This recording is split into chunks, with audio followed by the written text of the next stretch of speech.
Well, I came here to St. Albert's in 1946, Okay. in first year high. It was a high school then. Those buildings are gone now.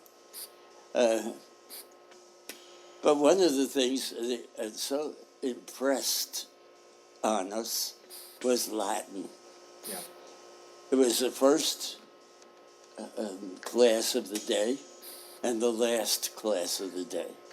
We had 2 hours of it every single day. So, and that went on for 2 years. And then it went down just to 1 class a day. But it was impressed on us that we needed to know Latin, and we needed to know it very well. And they got it into us, even when we didn't want to get it. But it worked out well. Now, when we went to do philosophy and theology, all the books were in Latin. So it did us well that we had learned the basics, and then we could do our theology and with the Latin books, no problem. In fact, during that time, the Holy See even said that we should have classes in Latin. And we did for a short while. But most of our teachers, who were Carmelites, they put their notes in Latin. They wrote on the blackboards in Latin. So Latin was a second nature to us. Came about very easily. So once we were ordained, I was ordained here in this chapel in 1958. And then after that, started teaching here. And it was the Latin Mass.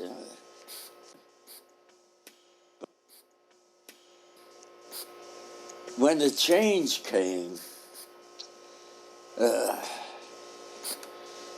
it was very tough for me in the beginning. Yeah. I could get excited over it, and the guitar masses and all that sort of stuff. But boy, I miss that Latin. And I said to myself, I said, I had so much trouble learning Latin. I can't give it up this easily.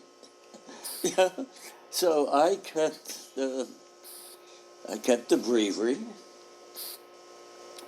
And if I wasn't in a choir, I would use the Latin. I would take it on vacation. Yeah. Any free time I had, I would use the Latin breviary. Yeah. So that way I kept it up.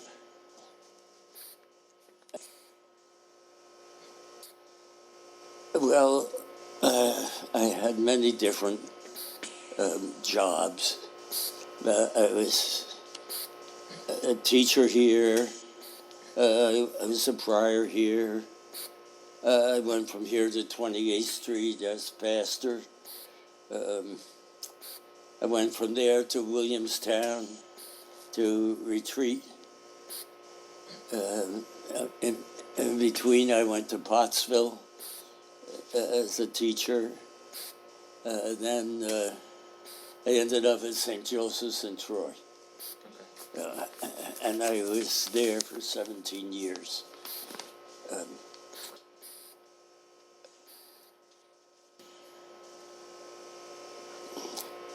What happened up there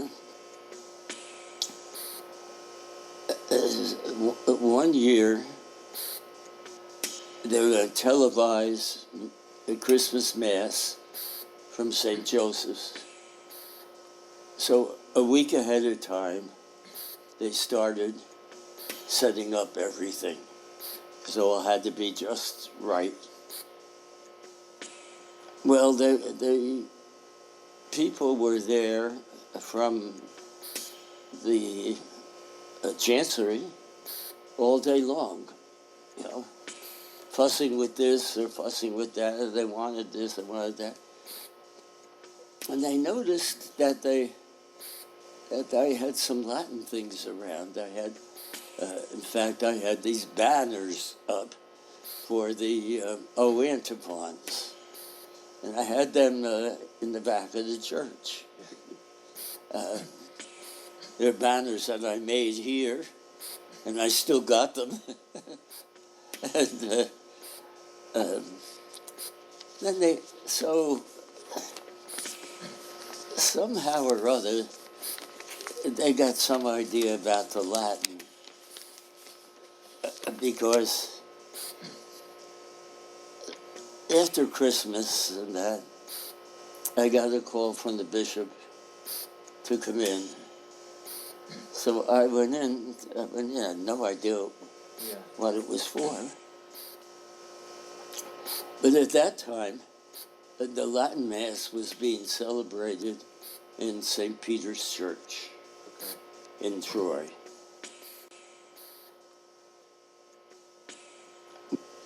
See, when the permission came out to have the Latin Mass, it was only in specific churches. Okay.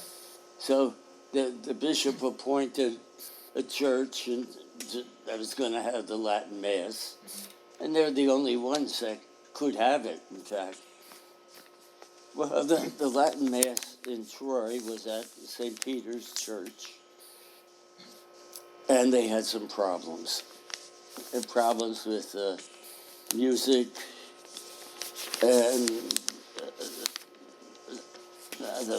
I don't really know all of the problems there. But the bishop asked me to go and take it over,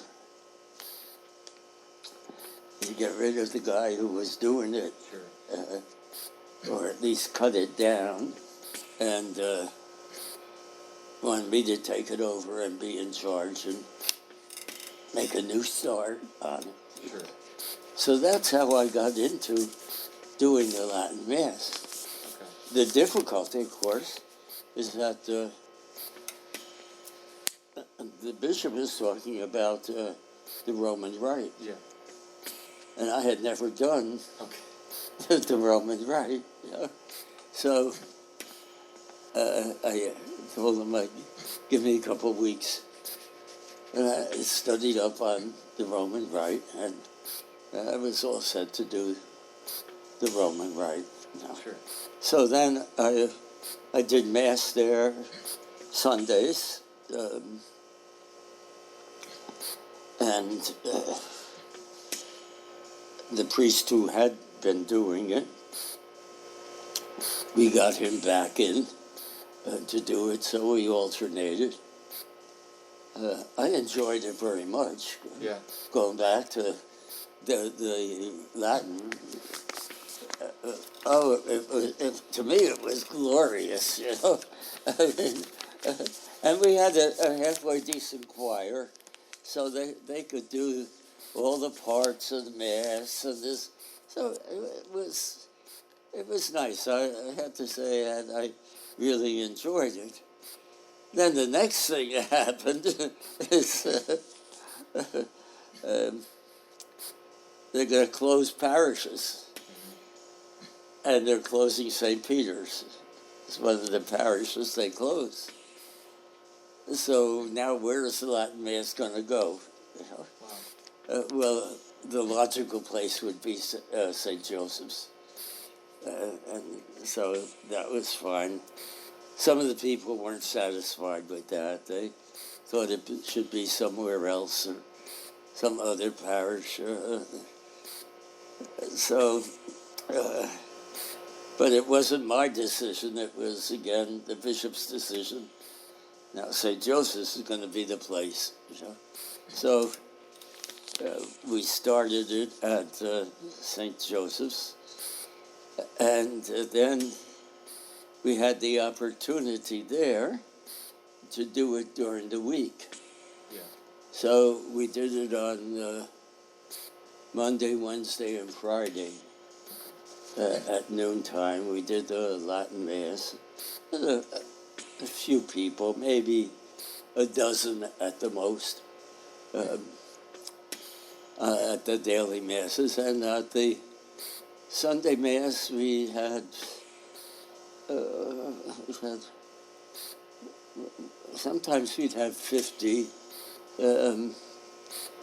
sometimes more. Again, we had a good choir, a good organist. The organist was in the seminary for a while, right up to the diaconate, so he's well versed in liturgy and that. So that makes a big difference. You get somebody who understands what's going on and can respond appropriately. So we did it. I did it there all along.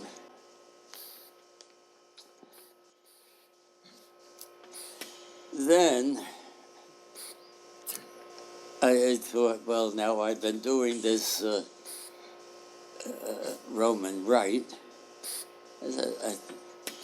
I think it's time we just start a Carmelite Rite.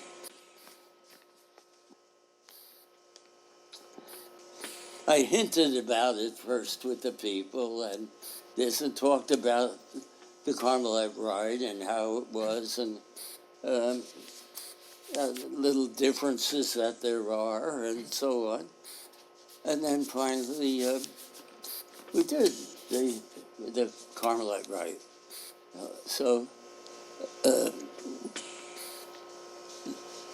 Now, the difficulty with it is that the understanding was that you could do the Carmelite Rite privately. Yeah. And anyone could do it privately. Do it publicly, not supposed to, I guess. So I said, well, I want to do it publicly, but I want to do it the way it should be done, too, with the proper permissions. That was a big thing to do. Yeah. I had to get permission, a letter from provincial, letter from the bishop that he had no objections, and send all this to Rome. And then Rome lost the papers, and we had to do it all over again. Finally, I got the permission. Well, it was good and it was bad. It was good, I could do the Mass and so on, but the permission was very restricted. It had to be at St. Joseph's. Had to be me celebrating. It was a personal thing. We had to have altar boys and all the rest. Well, we had all that, and choir, we had all that. So there's no problem that way. So, that was fine. I was doing the Mass, and I had all the necessary permissions for it.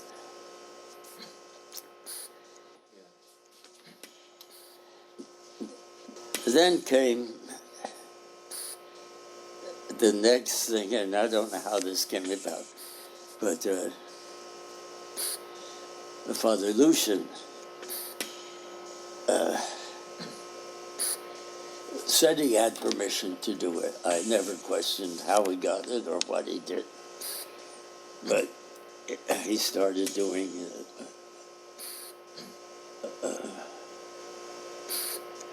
when I left St. Joseph's, then it did have a diocesan priest who came and did the Latin Mass. But then Lucian began to take it over, and Lucian always did, or does, the Carmelite Rite. So that's how that goes. Now,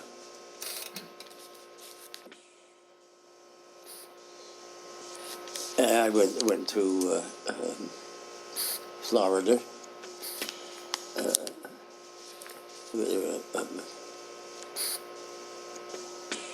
We had a house down there for retired guys, so I went down there.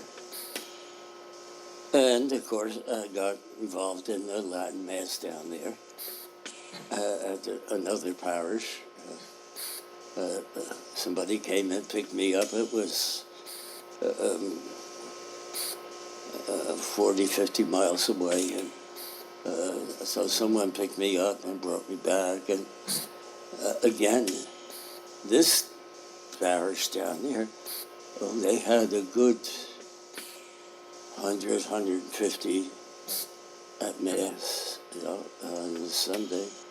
The beautiful church that was easily set up for the Latin Mass, because the altar that they had was set up on 3 steps, and it was set back the ways, so you could use it either side.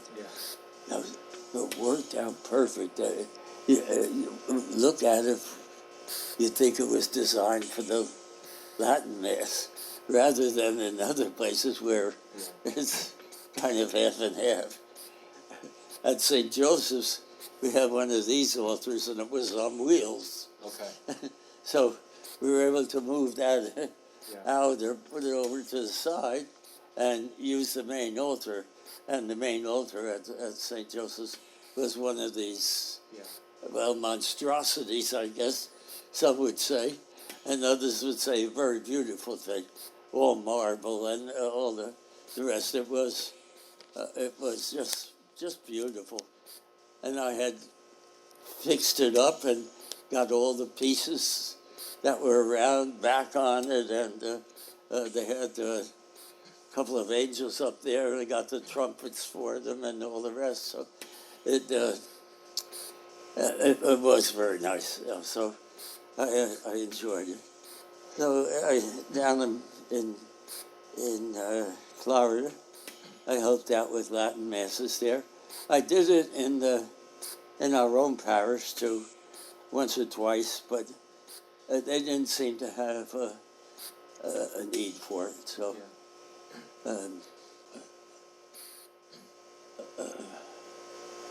here I have everything to do it. And I should show it to you also. Sure. What I did when I was down in Florida is I got what they call like a tea cart. Okay. You know, the cart. Yeah. I got one of those, and I put everything in there that I needed for the Latin Mass. You know? So then, when it was time for me to do a Latin Mass, we just wheeled this thing out, open it up, and there's everything. Put it up on the altar and all the rest. Yeah. Use the tea cart for the credence table. The credence table, you know, and then afterwards everything goes back into there, and it's all set for the next time. And that worked out fine. Otherwise, you're looking for this and looking for that, and this is gone, and where did they put this, and so on. This way I have everything, the charts in there, the missal stand. I had the parts of the vestments in there. I had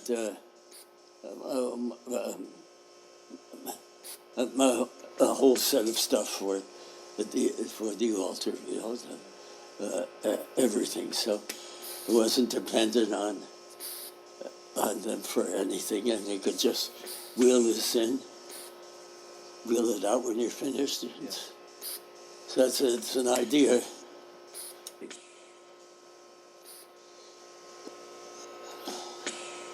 Forget the name of it now, but you can get all that stuff from there.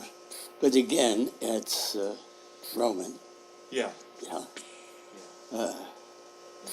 There are Carmelite ones. Altar cards and. Yeah. Okay. The only difference is the middle one has the Carmelite things on it. Is that the lavabo one is pretty much the same, and the last gospel is the same. But the center one has some of the prayers that are not found in the Roman Rite. There's a beautiful poem in the Carmelite Rite at communion time, very short, but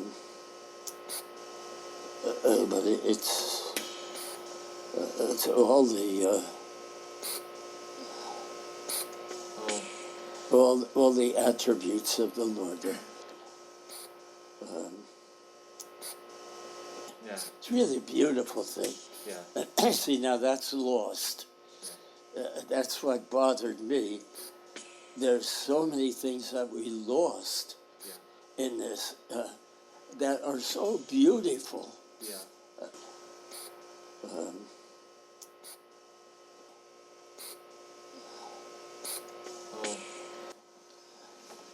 Well, I think the thing about the Carmelite Rite that is so distinctive as a rite is that it is cheerful. It is happy. I see the Roman Rite as being somewhat somber, where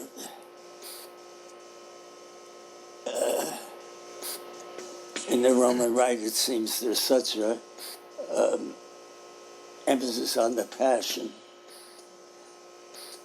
Not so in the Carmelite Rite. And it starts right off that way. Because the prayers at the foot of the altar, whereas the Latin has the psalm, the Carmelite Rite says, say the psalm on the way to the altar. Yeah. But then when you start the prayers at the foot of the altar, it starts on an upbeat right away.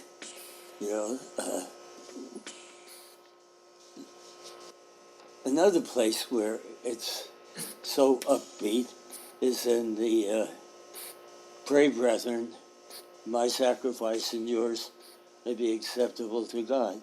Now, the Carmelite thing, and or some of the Latin people, they just love this thing. It's so upbeat. May the Lord grant all your wishes.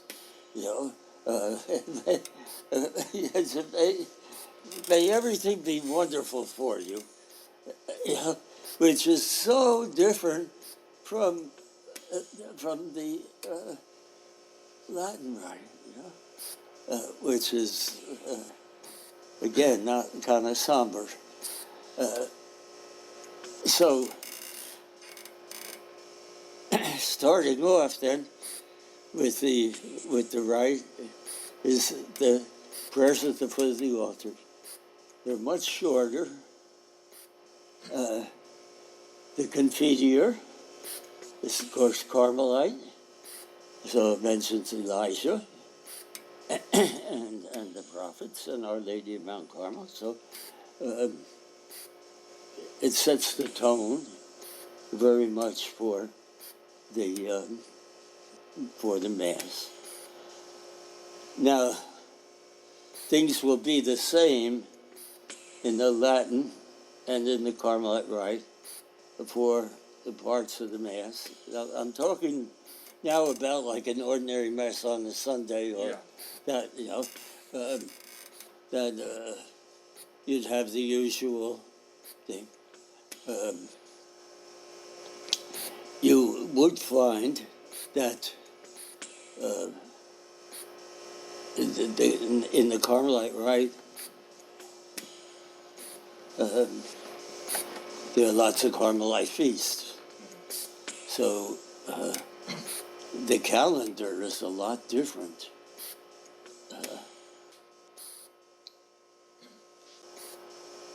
The Carmelite Rite does have a lot of Carmelite feasts, and most of the feasts are beautifully done.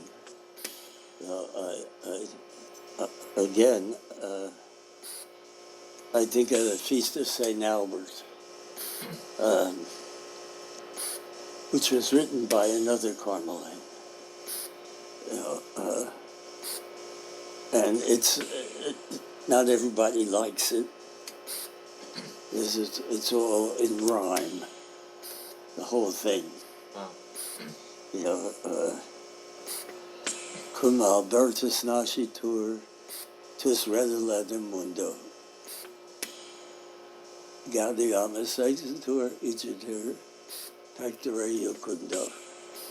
Everything is now that gets tiresome after a while too, but it's also makes that feast unique.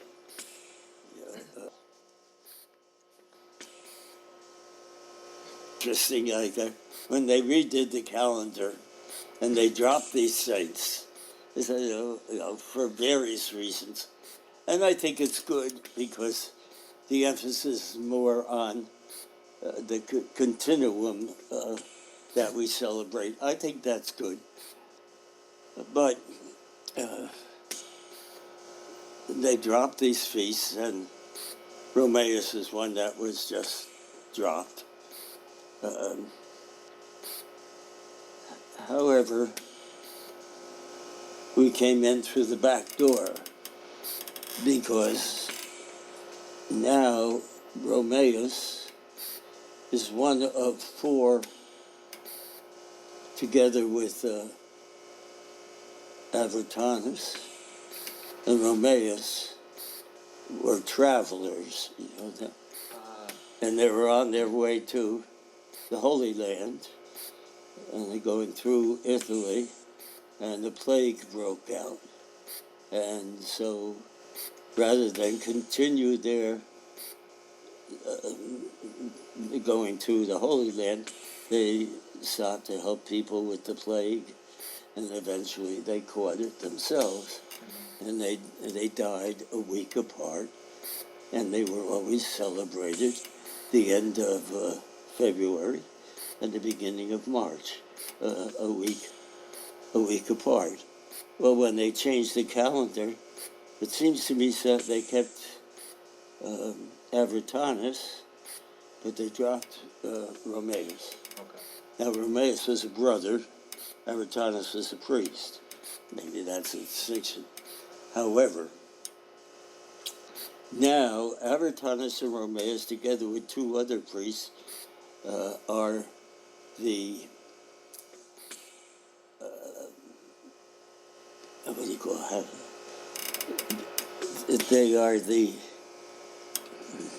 how do I say this? They are the people who were put in charge of the plague of our time, which was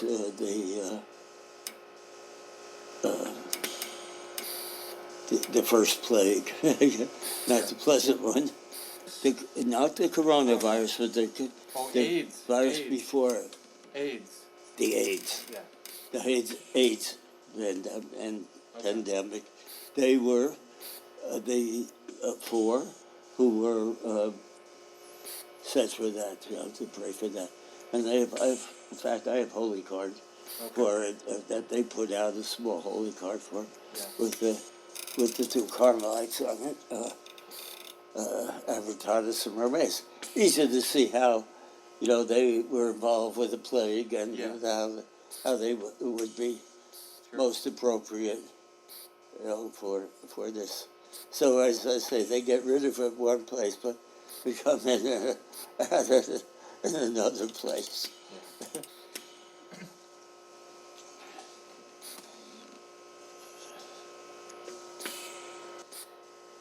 Going through the Mass,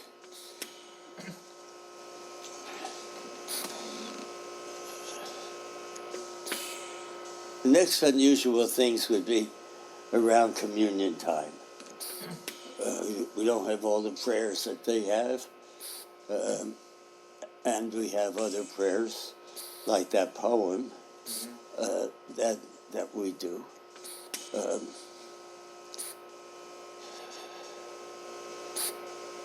There are lots of different innuendos, I think, between the two rites.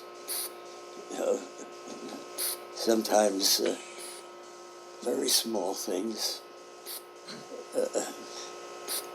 that make a difference.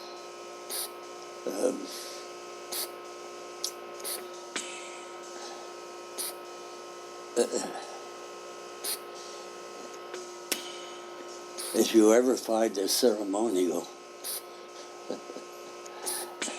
grab it. Yeah. Because you can't find them anywhere. Yeah.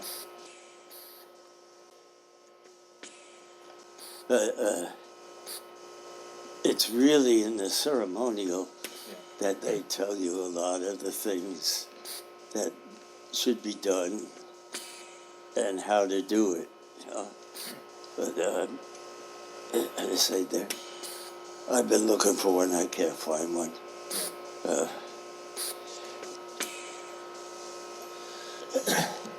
So, the rest of the Mass is pretty much the same. Of course, we have the prayer to Our Lady at the end, before the last Gospel.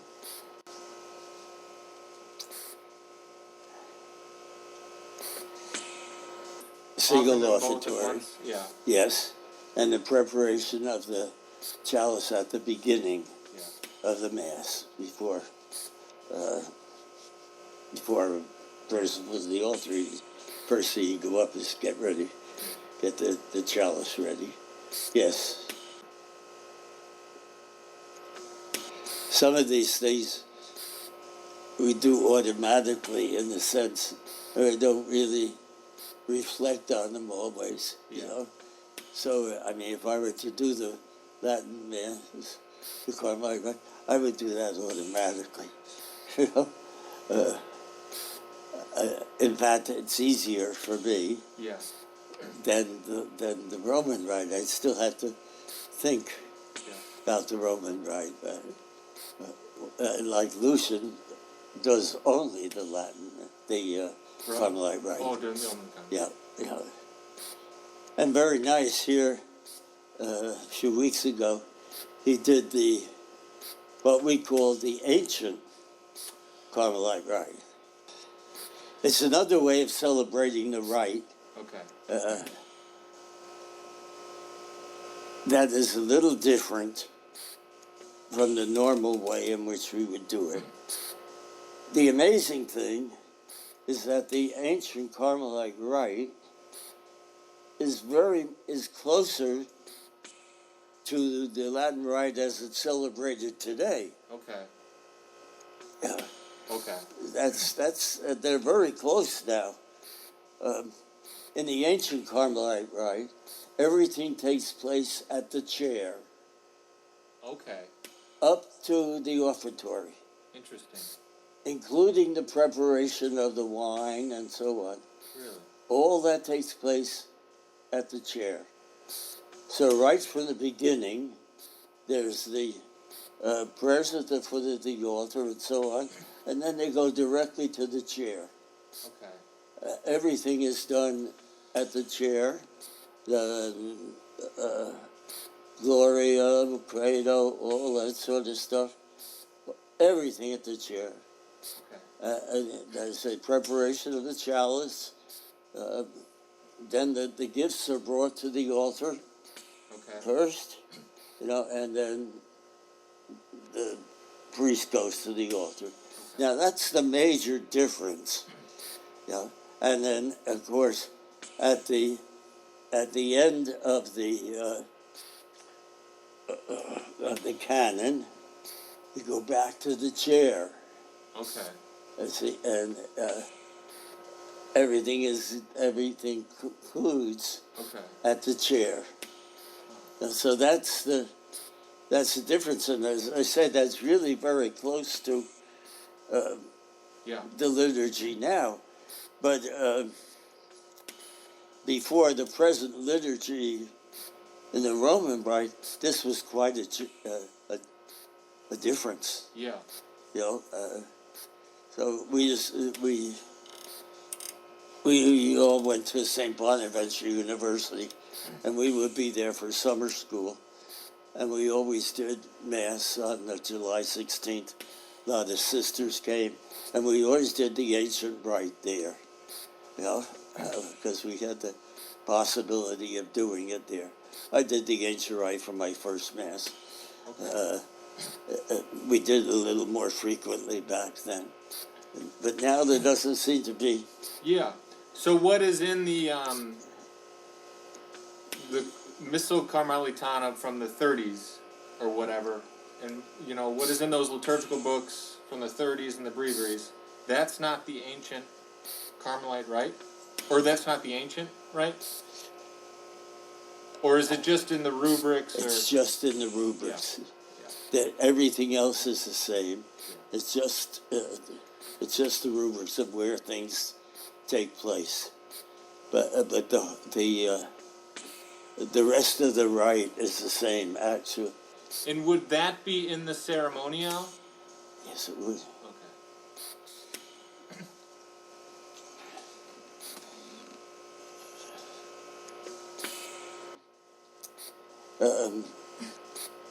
They used to read the ceremonial at meals. Every Saturday. He had a section of the ceremonial had to be read at the main meal. We used to have reading at the meal all the while, like I said, for feast days and stuff like that. And on Saturdays, I was always reading the rule, part of the rule, and then part of the ceremonial. So we got to get a little bit accustomed to the ceremonial. But the ceremonial is hard to read, even in the Latin, because I don't know what style of Latin it is, but it seems it's more difficult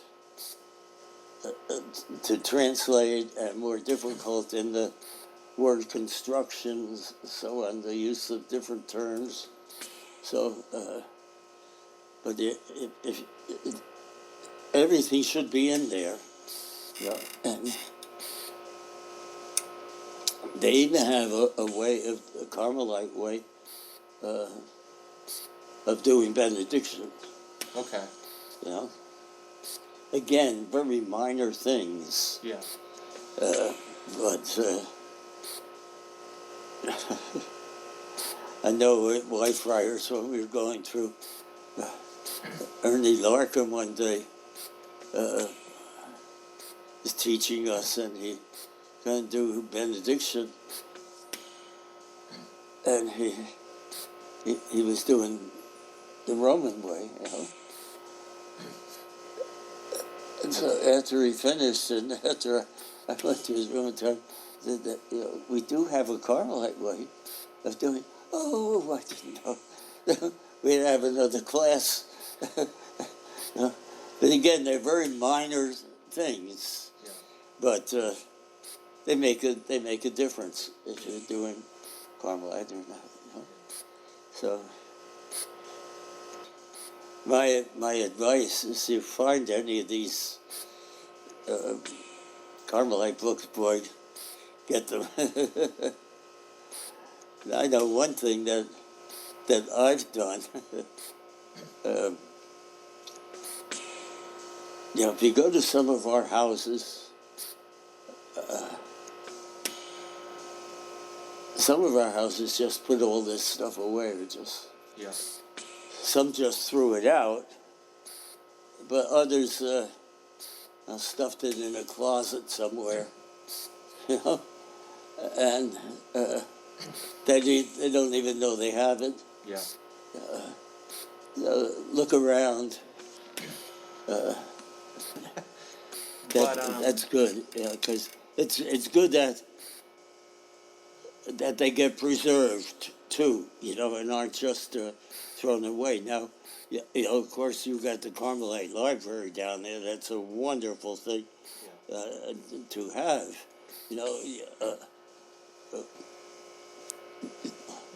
Because we do have beautiful music. The Carmelite Priests are they're excellent. They're just.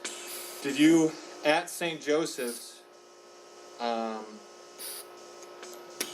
Did you, for those Carmelite feasts, did you have the choir do the proper chants? Oh yes. Yes. They did all of the chants every Sunday. Yeah. All of it. Not always the best, because it's. I often thought that if they concentrated on a few things and did them right, and rather than try to do everything, and they're just reading it as they go along and not really, they don't have it down. I think take it like the introit and take the communion and get those two down good, And if it's necessary to psalm tone some of the other, psalm tone it until you're ready to use it. But to try to do the whole thing every single Sunday, that's tough. It was great here. We could do it in the seminary, but we could have music class anytime, anytime you wanted, really, So it's easy, but in a parish you can't do that.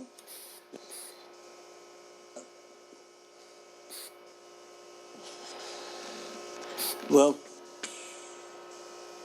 you're going to have to adapt unless you get to, unless the parish is like St. Joseph's, which has this magnificent altar and has the other one on wheels. So, once the other altar is moved out, you're back to pre-Vatican. Yeah. A pre-Vatican church. You have a communion rail. You have everything. Because the only thing they did for the changes that came in was put an altar in front of the altar. Yeah. And fortunately, they didn't change the other altar. Some places changed it so much that you can't use it. So you have to use the other one. You see, we have here our altar. Yeah. It's just the way we have a permanent altar that was made from the side altars. They took the 4 side altars and put them together to make the main altar here. But the original altar is right there. So, like when Lucian did the Mass, they just put a bouquet of flowers on the main altar and did everything at the high altar. Oh, really? Yeah. So it's easily done here. you just forget about that altar, and you can do everything at the other one. It's a little hard for the people maybe to be able to see that far, but that's what it was. Yeah. So, and here they took the communion rail out years ago, so you don't have that. So what we did is put a couple of previews together, 2 or 3, and use that. We had to do that in Florida too, because even though the altar was fine because we could use it both ways, they had no communion rail, so and we needed a communion rail. That's part of the liturgy too, and that's where you run into some problems sometimes, because it's communion on the tongue, and that's what it's supposed to be. You'll always get somebody there. Okay, fine, that's the way it's supposed to be. So,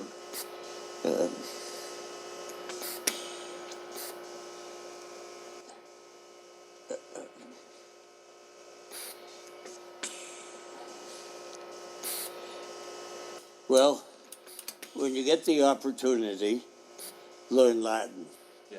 Yeah. That's going to be the biggest. I think the biggest thing. It's all Latin. You're going to.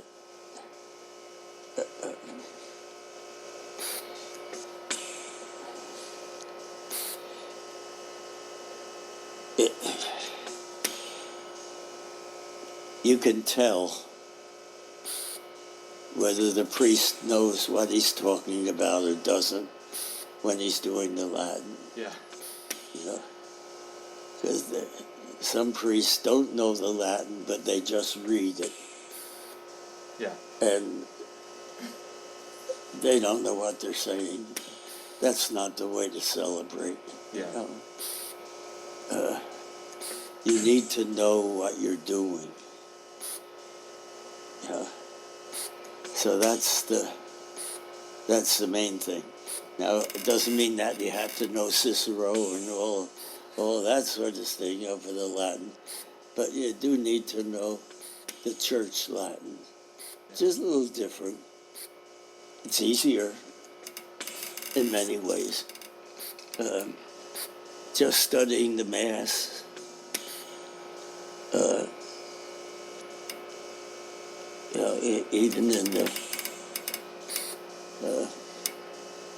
Even some missals have the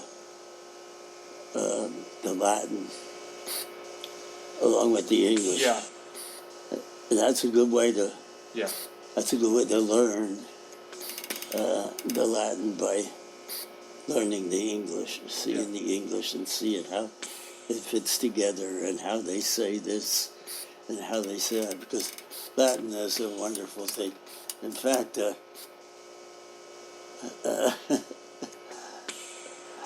I did talk to Paul a lot here, Father Paul, and we talk about a lot of these things. But it came in the gospel about the multiplication of the wine, and it said they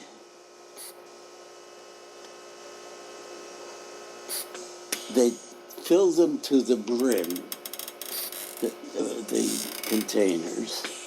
They filled them to the brim. And I was saying, how would you say that in Latin? What is it? What's the word for brim in Latin? No, but it's not. It says ad summum, to the highest. Okay. To the highest. It's clever sometimes, the Latin, how they how they do it. Yeah, whereas we add words, they adapt their own words to it. Yeah. So.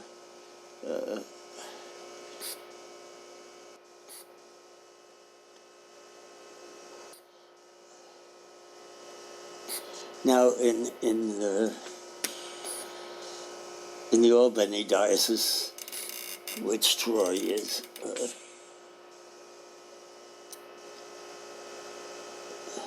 Bishop Hubbard, who was the bishop there, he allowed it, and he had no problems with it, and do what you want, and very free. Some bishops are not with it in regard to the Latin. The present bishop that they have up there now is very much in favor of the Latin. So he does the Latin Mass himself. He does the sacraments in Latin. So he's very much in favor of it. So it's fine up there. And there are many parishes doing Latin Mass. This happens now. I think there's lots of parishes doing it. And they no longer need the bishop to tell them they can do it. They can just go ahead and do it. And I think the same must be true with the Carmelite thing. You know, one of the problems that I was told with the Carmelite Rite was that when the changes were made, that the Carmelites gave up the right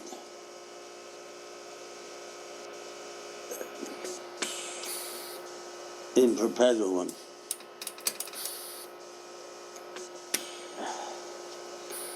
That's a problem. Yeah. The Dominicans did not. See? So it's easier for the Dominicans to go back to the Latin Mass than it is for us. Yeah.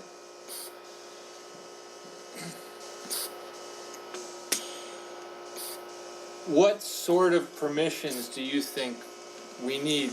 Because I think Summorum Pontificum, the instructions said the rites of the religious orders are permitted. Yes. In the way it is today, I think it's sufficient to have the provincial. Yeah. I would not do it without his permission. Yeah. But I would think his permission would be sufficient. I had to go and get permission right all the way through. And it's funny that you mentioned that, because when the document came through about the permission to celebrate the Mass publicly, and it was restrictive to me, the general said to me, I can't do this. I can't celebrate the Roman Rite. Oh, yeah. I mean, Carmelite Rite, the general of the order. Yeah. I think all that's changed. Yeah. And now certainly you don't need the permission of the Holy See anymore to do it. But I think permission from the provincial is it's the right thing to do, even if it's not necessary. It's the very right thing to do. It's proper. Yeah. And it respects his authority. Yeah.